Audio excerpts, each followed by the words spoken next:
Good morning, good afternoon, good evening to all. Today, there is a discussion. I invite Dr. Anil Khurana sir, Dr. K.C. Muralidharan sir, Dr. Arban Sugul, and today we have a wonderful moderator, Dr. Sweta Singh. She will describe everything about you. Now I invite Dr. Sweta Singh to moderate this wonderful discussion. Okay, you are welcome. You can start now. Hello everyone, I, Dr. Sweta Singh, welcome you all in the 1846th day of uninterrupted daily webinar of IFPH, which is an international homeopathic humanitarian organization formed to bring together the global promotion of homeopathy and to bring together homeopathic movements, activists, and activities worldwide under one umbrella. Before beginning the session, let's have a 1 minute silent prayer. Thank you, everyone. And today's panel discussion focuses on a theme of utmost importance, that is, challenges of research in homeopathy. The topic holds great importance for both students, practitioners, and researchers. For students, it provides clarity on how scientific evidence strengthens learning and practice. For practitioners, it highlights the need to adapt, innovate, and validate clinical experiences through research. Understanding these challenges bridges the gap between knowledge and applications of homeopathic medicines, ultimately advancing the future of homeopathy. And we are privileged to have with us our distinguished panelists today. Let me introduce them to all of you first. Dr. Anil Khurana, sir, who is the former Director General, CCRH, New Delhi. His way of functioning with sincerity and perseverance, with smiling simplicity of life, has stored in himself the vastness of experience and inspiration for all. His skill in good practices in clinical research, bioethics has contributed for the development of research activities as CCRH and also in many of the homeopathic institutions. He has become the guiding light for the new generation to inculcate research aptitude in them. He is the former chairman of the National Commission for Homeopathy. During his tenure, he contributed to align research and education. Recipient of numerous national and international awards. Besides his research activities at CCRH, Dr. Khurana sir is actively involved in health-related services to the society and worked for several issues such as mother and child cares, HIV, and at present for for COVID-19.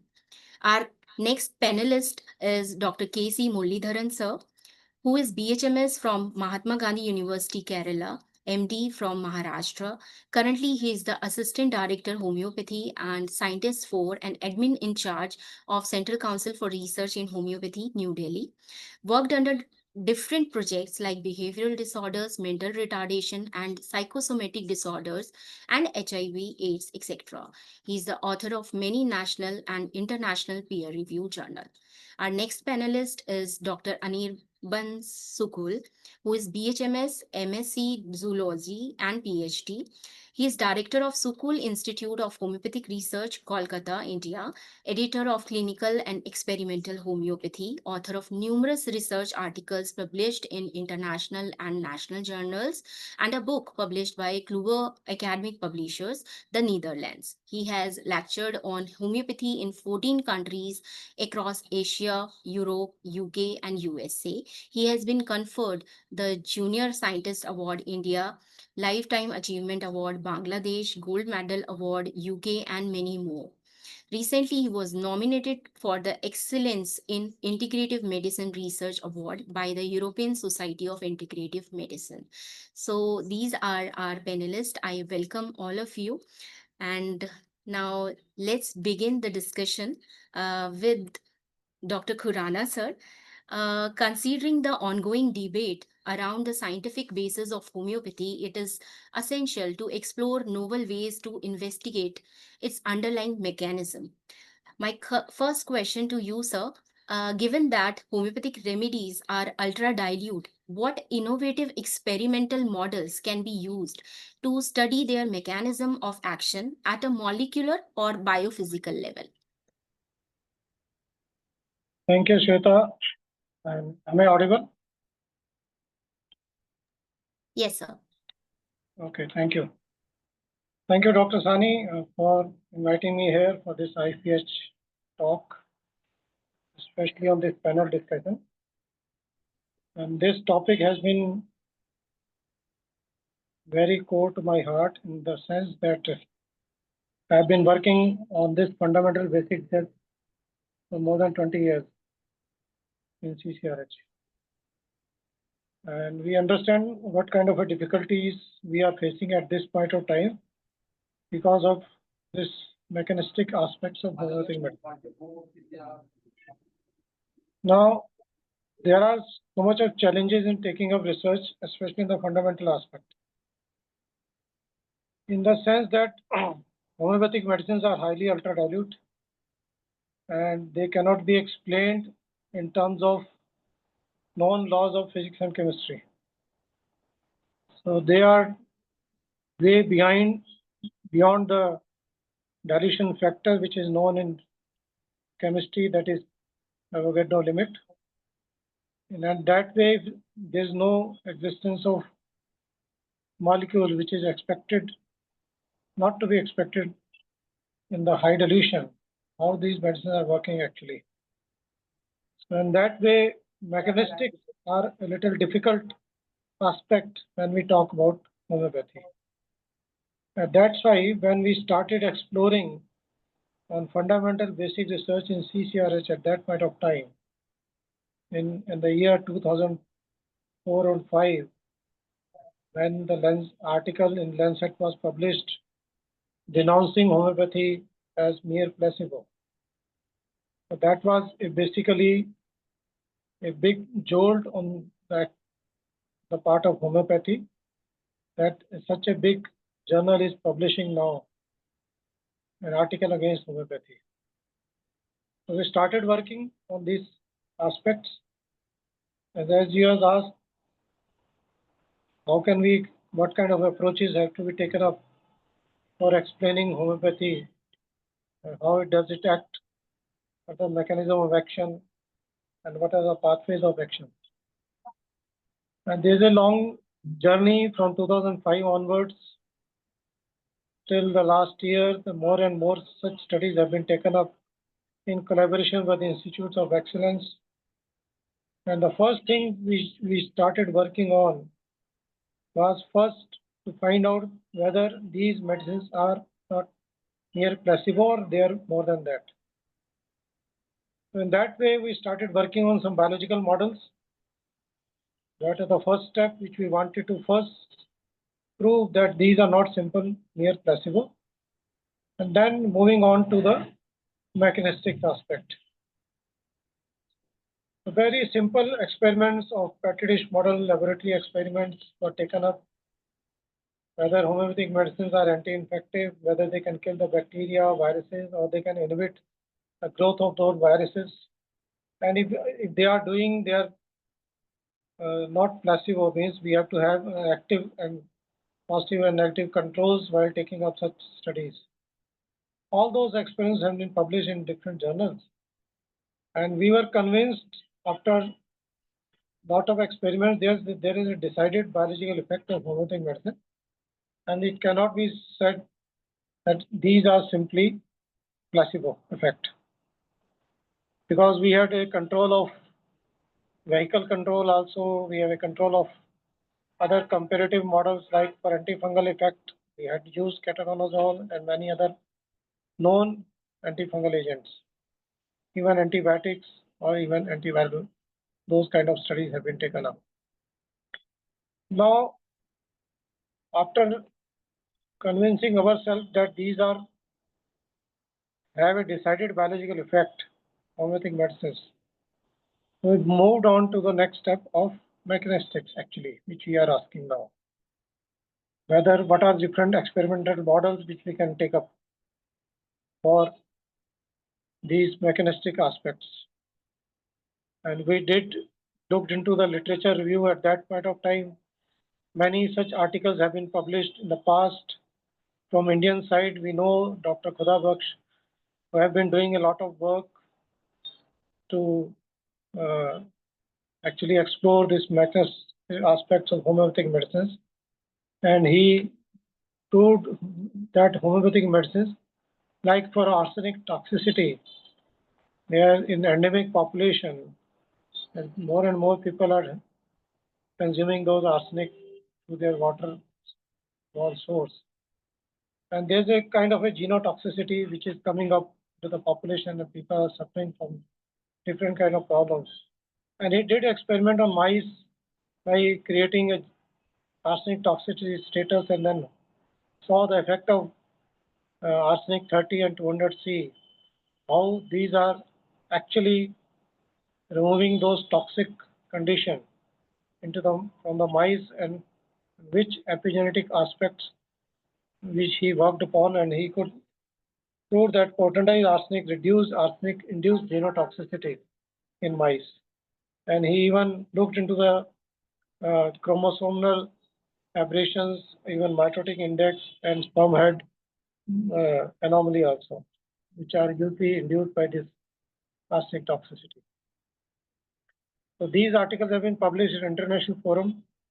And thereafter, we also worked on cancer model with Bose Institute in Kolkata with Dr. Gauri Shankar Sai and Dr. Tanya Das, a scientist from this premier institute on basic research. And on cancer model, such studies have also been taken up to delineate the pathway of action of homeopathic medicine. And they also moved from biological response then to the mechanistic aspect, and they could also publish such studies in very high-end journals, PLOS One and other journals.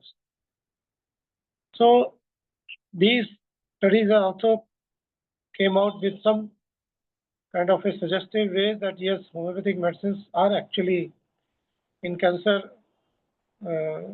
disease in animal model studies as well as in cancer cell lines. That this proliferation of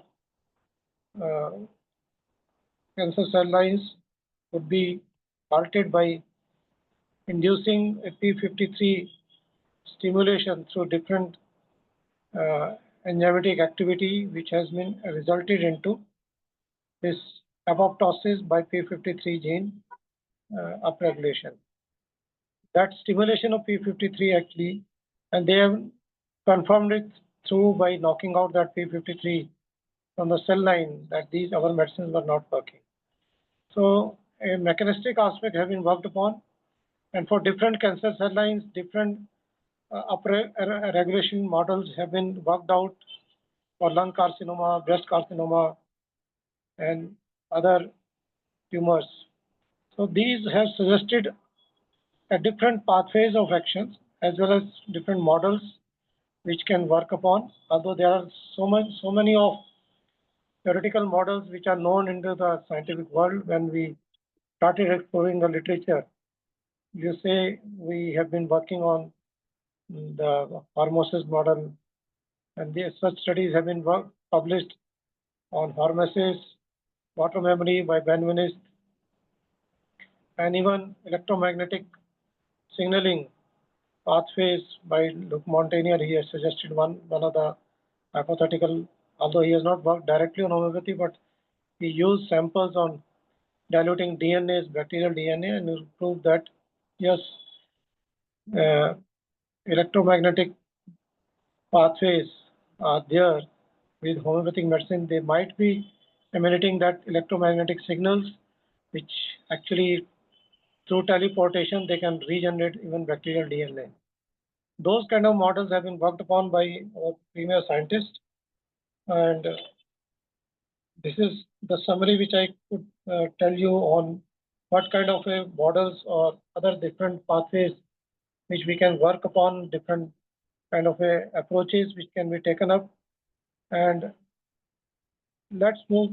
We are thinking of with other scientists to work upon these areas where we can take up our studies. Thank you. Very well explained, sir. Thank you so much. And my next question is to Dr. K.C. Muralidharan, sir. In homeopathy, as we need to maintain the standardized individualized treatment in clinical research, so what alternative research designs can we adopt to evaluate individualized prescriptions without violating the scientific rigor?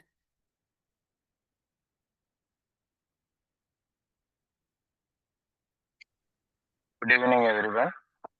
Respected other panelists and respected audience.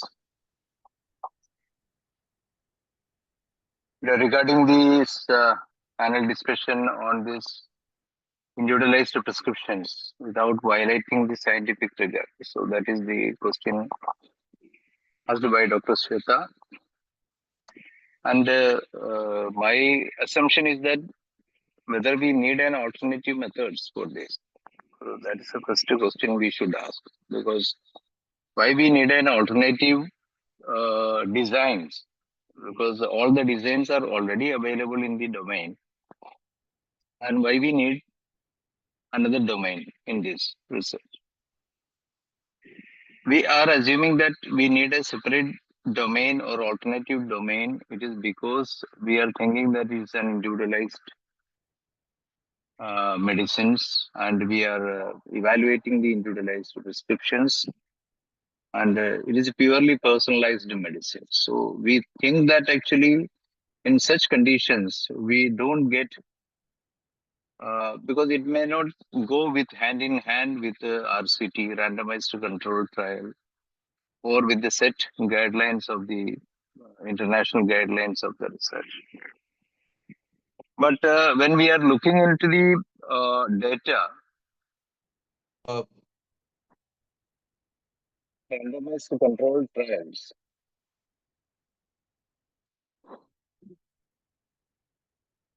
the data available is on 2021.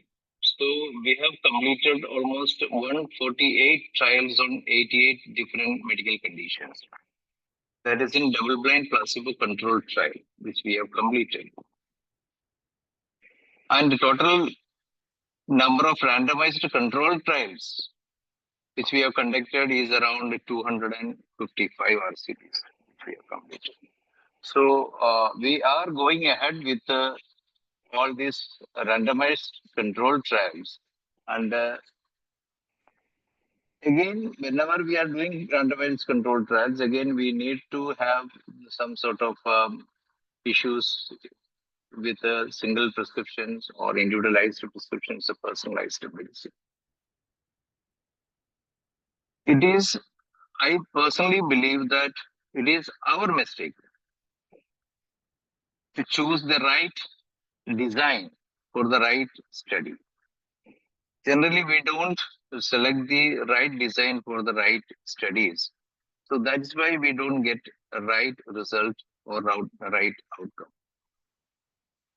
Because we are looking at the mostly the scientists or the practitioners looking at the clinical research. So because most of the people are interested in clinical research. So as Corona sir said, actually, regarding the fundamental research. So that is one of the core area where we don't require any type of principled individualization for that type of research conditions. Because fundamental research basically on the exploration of the basic principles of homeopathy. So which may not be required any type of personalized medicine, or which may not be required in individualized medicine. Rather, it required some sort of basic principle has to be proved, whether it is really correct or not. But when we are looking at the clinical research aspects, so we have already a lot of different models of studies are available. So I would say in a very brief, we have multi-criteria outcome studies that generally we do it. Generally we do it in multi-criteria outcome studies, which assess the multiple outcome relevant to the individualized treatment. So we are looking into such symptom relief, quality of life, patient satisfaction, all those things coming under the multi-criteria outcome MCO studies. So there is one model we can adopt it. Another model is N-of-1 trials. N-of-1 trials actually very rarely used in the medical system, but it is very close to homeopathy, and I have not seen any of the cases where we have tried this N-of-1 trials where we make a single patient and we treat those cases, or intervention has been given to those cases in randomized manner, and we will be observing those cases, and their control will be the same control we are making it. So this is the short of N-of-1 trials. Another trial is you can adopt is the observational cohort studies with the propensity score matching.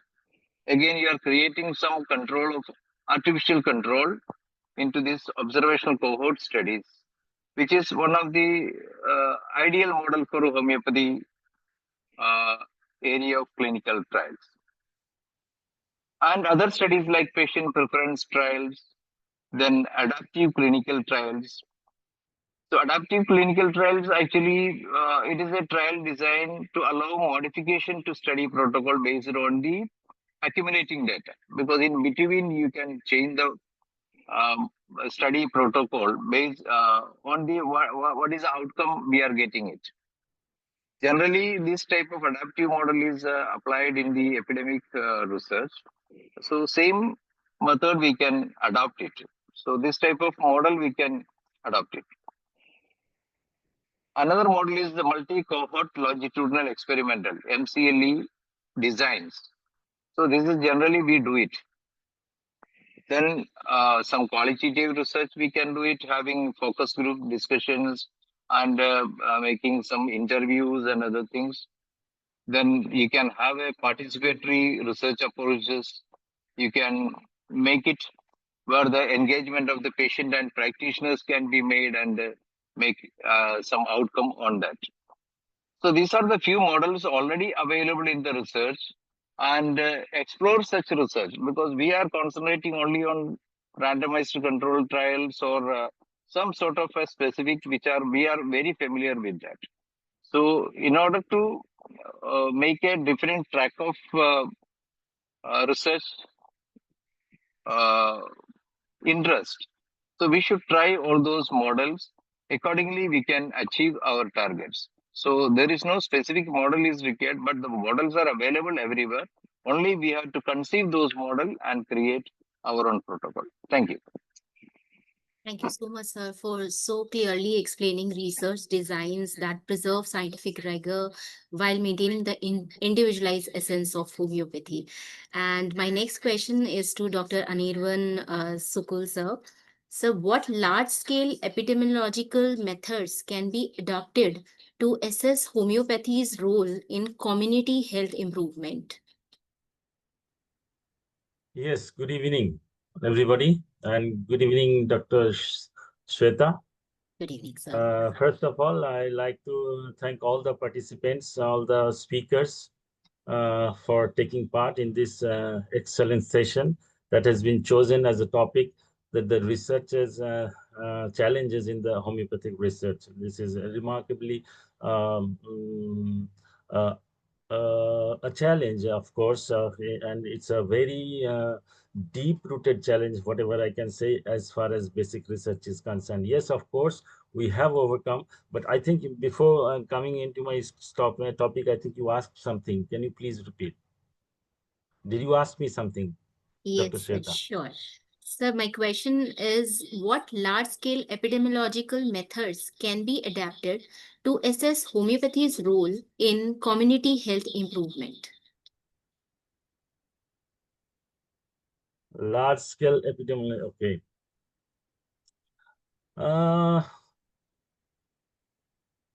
See, epidemiology is occurred as not very frequent, of course, but did you ask me as the factors or what?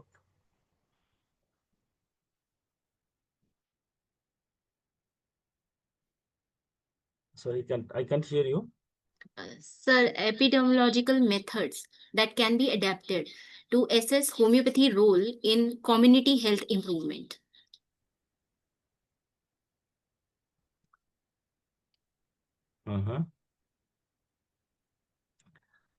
Because see, epidemiology is not such a disease because it's not very frequent that it comes everybody to every doctor. So in regard to that, with some maybe in some years or maybe in many years we can see such kind of epidemiology. Like COVID, we have faced like this. So in such cases, of course, the method regarding to maintain the public community or public health, rather, in as far as homeopathic treatment is concerned, is something like that.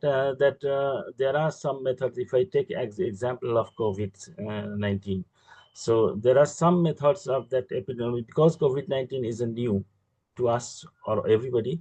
There are some methods has been adopted by the government of India. Now, these are, of course, as regard to the not only for homeopathy, I should say, because in every scientific study regarding epidemiology, it should be assessed these are some kind of to the directly to the public community or the community, and these are also to the clinical whatever we selected as a drug. So in regard to these, we should have a typical balance between the community, because not every community might not be facing the same epidemiology. So there are differences in having such kind of effects of epidemiology as far as the community is concerned. So in regard to the community, there are certain changes, of course, regarding the temperature, I mean climate or whatever. So there are certain changes as we can see, because tropical countries, they face such epidemiologies like filariasis also is an endemic disease. And so this kind of things, those are based on the tropical region, may not be into the temperate zone, so in the cold countries. And regarding homeopathy, we have to go with the symptoms of all the collected symptoms of a disease. So it should not be biased to any kind of disease like, of course, we have found arsenic as a very good medicine for homeopathy as far as COVID-19 is concerned. But yes, of course, I personally have cured many COVID-19 patients not without giving arsenic album. So Briania and so there are many homeopathy medicines that are really remarkable to cure COVID-19 very successfully as homeopathy treatment is offered. So I think this is the short answer. But what I discussed today as far as the topic of this session of this evening is that the challenges, of course, to what we face as a scientist. I personally have a background of studying MSc in zoology, and thereafter I got a PhD in neuropharmacology. I was the doctorate student or the research associate under the University Grants Commission of the DSA Department of Special Assistant in Vishwabharati University in Shantiniketan. So I have a tremendous background of basic research on homeopathy. It's not directly, may not be sometimes during my PhD tenure, may not be sometimes directly related with the homeopathy. We had to work with the science of the homeopathy, because you can see I'm working under certain projects. So there have been some projects guidelines that I need to follow, or I had to follow rather. So, but of course, we have obey with the science of the homeopathy, whatever it has. Now, during the tenure of my research, whatever I faced is that the drug itself, the dilution itself, the potency itself, because each and every potency, each and every dilution has the only just two things are there, is the ethanol and the water. There have been no other things, no other molecule, nothing, no other compound, nothing is there other than these two. So everywhere we found ethanol and alcohol, alcohol and water. So it's aqueous ethanol rather. So if it is so, now it is, of course. Now, if it is so, how can you differentiate between the potencies? How can you differentiate between the drugs? Because there is no drug molecule. So it's very, but as a disease, as a medicine itself, it affects as a differently. Different as a potencies and different as a drug. Of course, Naxphom, sulfur, and so many so forth, they are differently acting, even though having same molecular, I mean, not molecular, but same solution or dilution, having ethanol and water, these two. So these two are the mainly differs. So that's the challenge I'm talking about, that I faced, or rather we faced, as in whatever Sukul Institute of Homeopathic Research does with the structural study of dilutions, that the hydrogen bond or the structural difference, whatever in short I can say, the structural difference is the main difference that implies to the water structure. So water structure differs as the potency differs, as the dilution differs. Now, in a water structure, we have 4 kind of hydrogen bonds.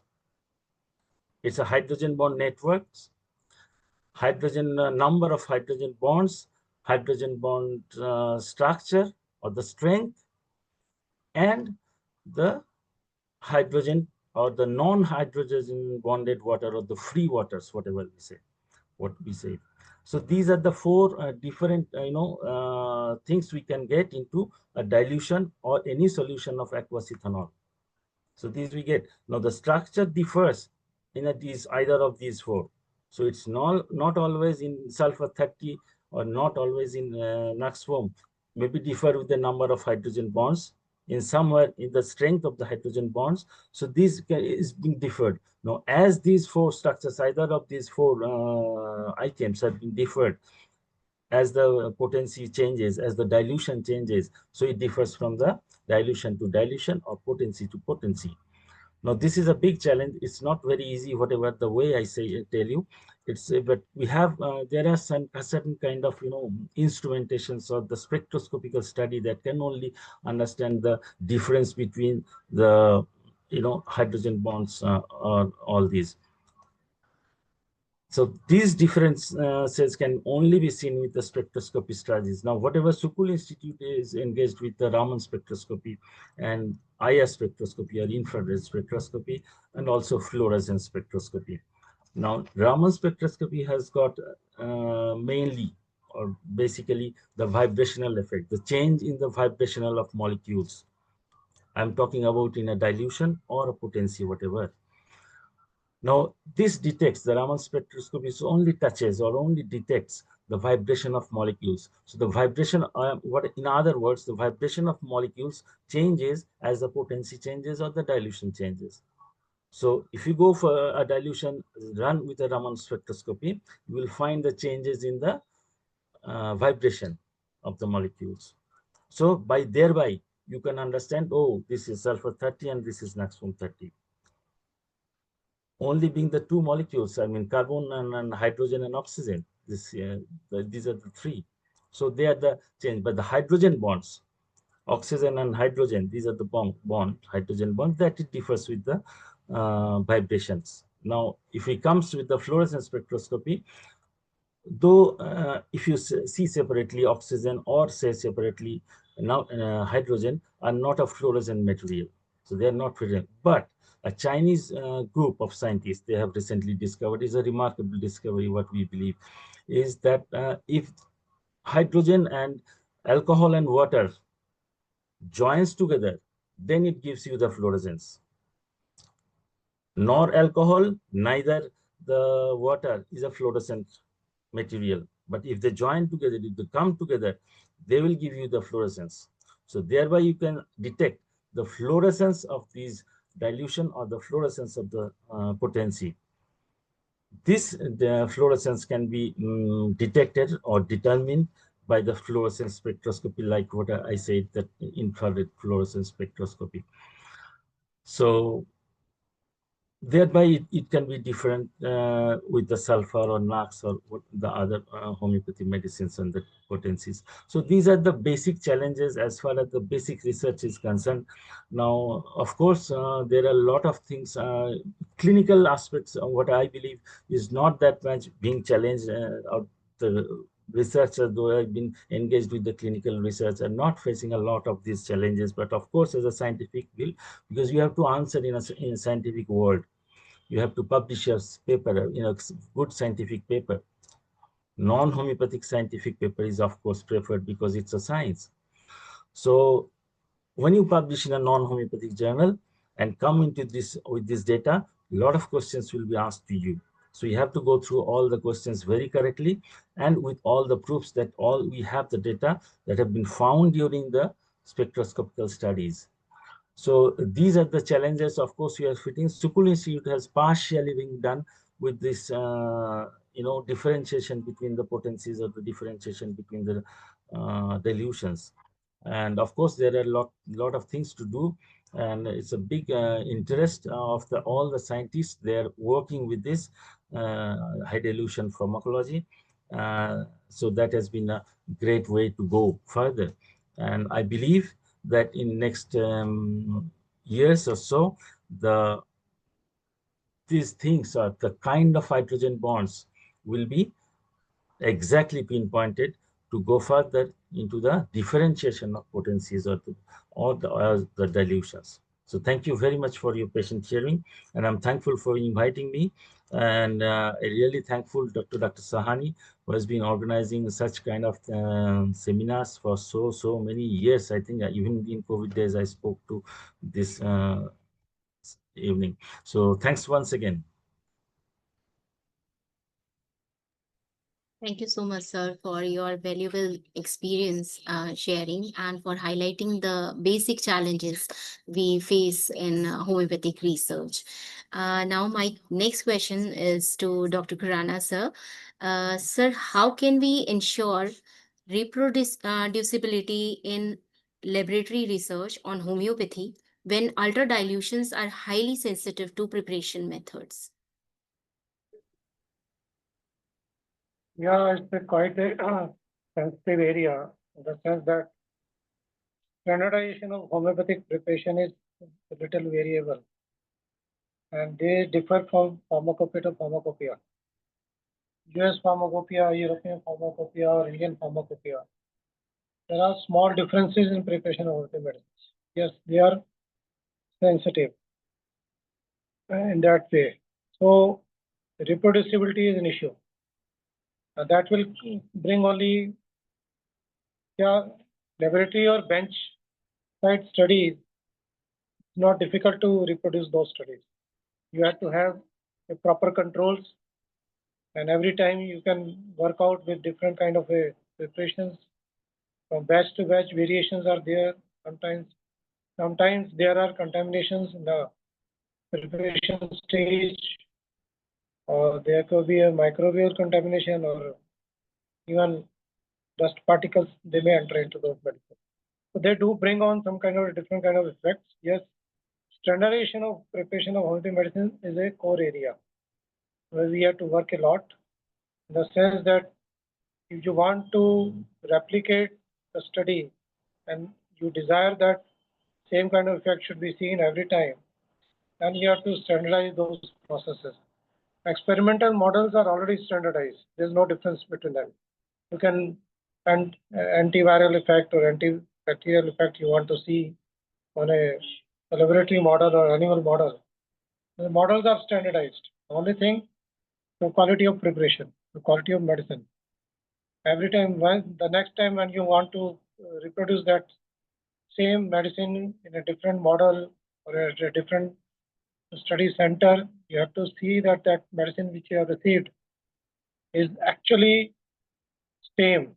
Now the question is, how you identify that the medicine there's no spurious content or there's original particles are there, and that's why CCRH worked on that area, and that's why we worked on the nanomedicine that time. That can be an answer whether we can have some kind of a standardization that these medicines contains a certain element which we want to see to be there in every potency. And the nanomedicine or nano technology has helped us in answering those questions. Okay, thank you, sir. Now my next question is to Dr. K.C. Muralidharan, sir.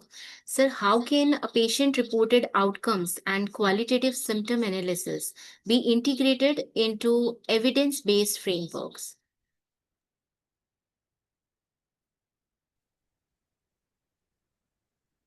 First of all, when we are collecting such qualitative data, so we have to think that the data should be properly recorded. So that quality of the data should be maintained properly. Then only we will be able to produce those data into a good outcome. Otherwise, we will not be able to do. Because generally this context belongs to some sort of qualitative research or clinical research mostly. And when we are looking at the research like psychiatry, suppose psychiatry, most of the time you are getting some sort of patient reported outcome and qualitative symptoms. In such conditions, we have to use the standardized scale, assessment scale, for getting this data into a quantified format. It is simple is what we are using it. VAS score is one of the pain score we are using it. So we are converting those pain score into a quantifiable outcome through some sort of visual analog scale. So this type of methods only possible. You can convert those qualitative data into quantitative data. And some area where we can take patient-centered feedback, like in Likert scale. So we can use those Likert scale for patient-centered outcome, patient-centered feedback. You can collect it and you can convert into quantifiable data. And modern technologies like natural language processing also can be used for such type of techniques. But the core of the subject is core of this activity. It should be the data recording. So what I request all these practitioners, whatever you are doing, because the simple way of recording in practice, as per the practitioner's perspective is concerned. So generally they do case report publication. So that is a common things people do it. But whenever doing such common things, such a common thing also, you have to have proper recorded data. So then only we'll be able to convert those into a evidence-based system. Otherwise, a partial data or a manipulated data will lead to a wrong impression and a wrong outcome. So always keep a quality data is the main focus on this. So such scoring mechanism, assessment scales can be standardized. Assessment scales can be utilized for converting those qualitative data into quantifiable data analysis. Thank you. Yes, sir. I fully agree that the quality of data as well as the appropriate use of standardized scales and tools is of paramount importance. Thank you, sir. Now, my next question is to Dr. Sukul, sir. Sir, how can existing public health data sets be mined to identify patterns where homeopathy has shown measurable benefit? And the public data, both of the clinical and the basic research of the data, are being found in the published papers only. So there are the domestic or the national journals as well as the international journals. Doesn't always mean that these papers should be published in a homeopathic journal or a non-homeopathic journal. So a good work can be published in a homeopathic or non-homeopathic journals. Now, regarding the researcher, it's an access. So because all the researchers are engaged in a particular, field. So the researcher are not finding so many aspects of research of homeopathy. So they are engaged in a particular field. So those particular field can be searched out, because you can search with the name of the scientist that you know already, or your work is being done with those scientists or those countries, and there are some other kind of search methods. So nowadays, of course, the AI tools is a very, very excellent, helpful method of searching those data. Now, these data can be easily accessed partially, of course, with the to the scientists, those who really need it, because first you will get a journal published that is there in the introduction part. You will not get the full paper until and unless you are asked for or you are being paid for it. Now there are of course certain universities or institutions, they are accesses with so many journals of their related field, and so those can be easily accessed to those to the scientists that they are engaged into. So these of course are a public data, and this can be used to strengthen the field of the homeopathic research in the way that they are being referred. Now whatever what in the in course of basic research, we take the previous or similar or related researches from any part of the world, and take the papers and we cite them, we make them as a reference, and we name all the papers with their authors, with the topic of the papers, and then we publish it. So it will be another public data, so that will be being carried forward. So a little bit of change will be there from of the new paper, and that will be from the previous paper that might be worked in some other countries, but the topic should be remain the same. So all the scientists, they are engaged in a particular topic that are being been engaged for maybe several years now. There might be shift, but these can be a good source of public data, I think, other than of course the government, they keep their data in regard to the clinical research. Thank you. Thank you so much, sir. My one more question to Dr. Khurana, sir. Sir, what role can nanotechnology and advanced spectroscopy play in validating the presence of biologically active components in homeopathic remedies? I think regarding spectroscopy, Dr. Sukul has already explained some of his work. His father and he himself with some other institutes, they have been working on that particular spectroscopic spectrums of homeopathic medicine. But regarding Yes, sir. nanotechnology, we have already worked on IIT Mumbai and IIT Delhi at that point of time. And those articles are published. Now they have been good. These have been good studies where we actually demonstrated the presence of nanoparticles even in 30 to 100 potencies also. The only thing, how to explain that, how these particles are there. A theoretical explanation has been given by Dr.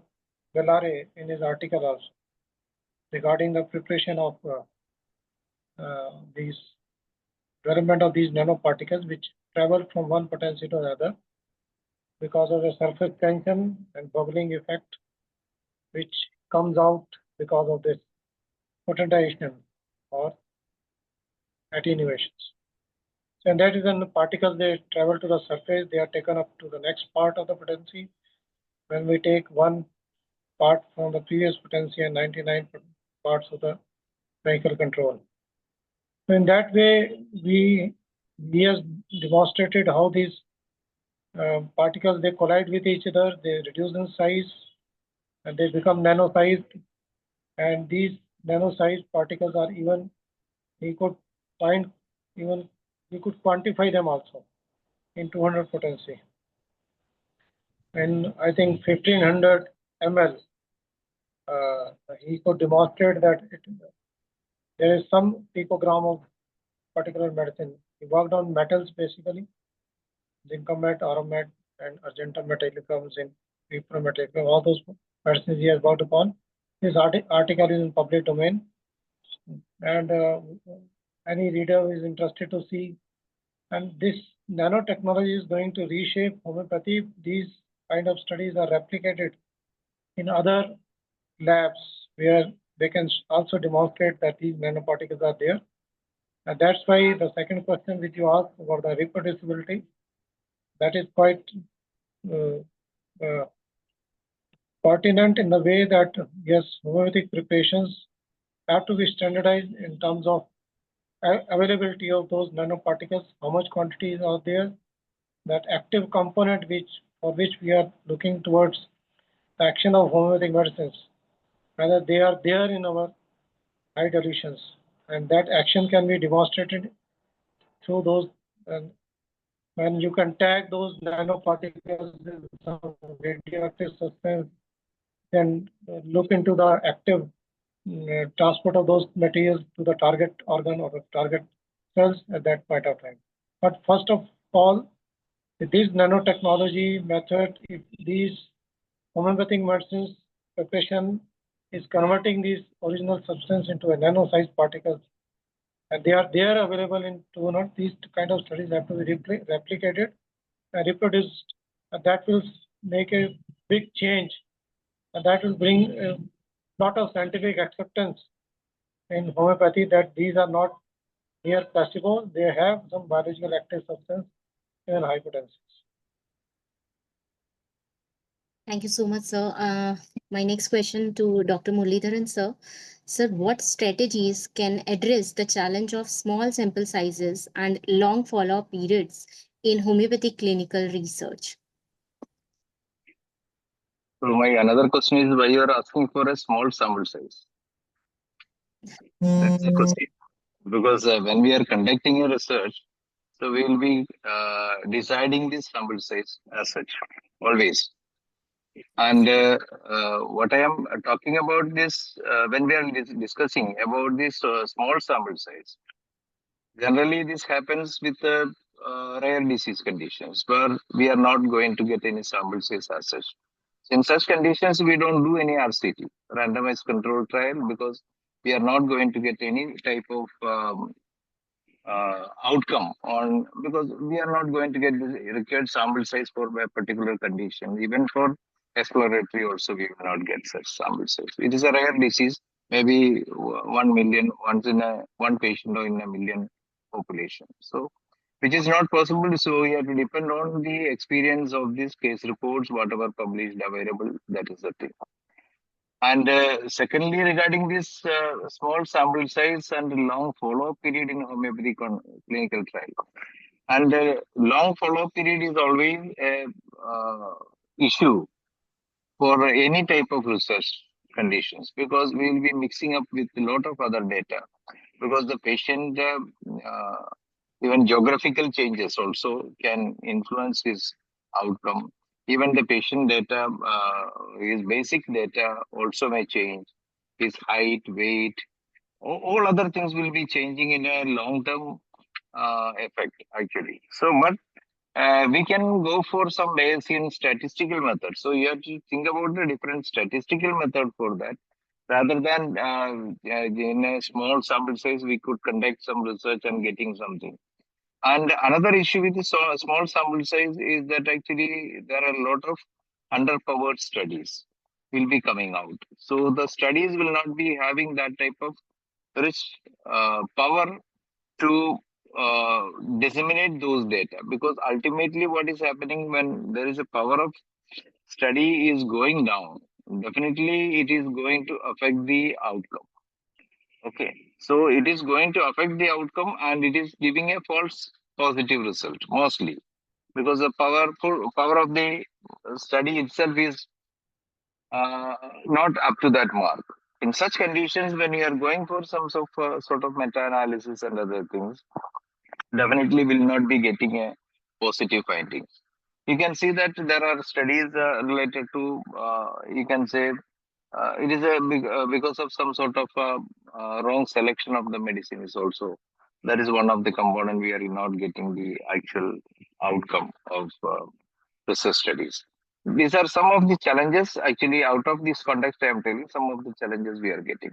But a small sample size can be treated by, I've already discussed in the first part, I think enough-1 trials or multi-center studies can be adopted to compensate those things. Then Bayesian models of statistical analysis can be undertaken. So that type of things can be undertaken and can reduce it. But I personally believe that sample size, it is the feasibility of the study has to be first understood, then only you take up the studies. So otherwise you don't take up the studies only for a few sample size for getting a very wide range of disease conditions. when we end up with a small sample size and get up with a inconclusive data will hamper homeopathy rather than research. Okay, thank you. Thank you so much. Very happy said. And now we are close to the conclude this session.